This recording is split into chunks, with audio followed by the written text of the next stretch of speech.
Hello friends, जय Jagannath. Welcome करुच्ची गोटे new blog को।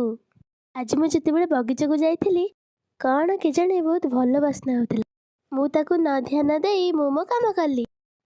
अरे हाँ, आमर एपटे पोल कम चलती मु तो आपण मन को देखेनी। चलतु पोल कम देखा। देखु आम मिनी सी बीच माने पोल होथिबा जगह। मते मिनी सी बीच लगे। तम मिनी सी बीच का है।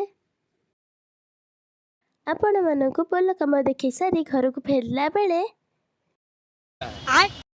आपण माने याको चिन्ही चंती कि चिन्ही नथिबे। मु कहूची ये होचंती हमर प्रिय मिस पूर्णिमा आउ ये होची मोर बेस्ट फ्रेंड। पूर्णिमा सहित खेलु खेलु मोर मने पड़िला बगीचा रे जो कौन गोटे बास्ना होथिला।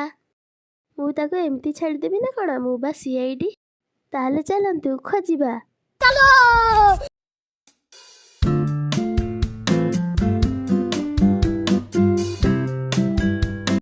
बहुत खोजा खोजी कला पारे मते मिली गले काठमल्ली फूल महाशय।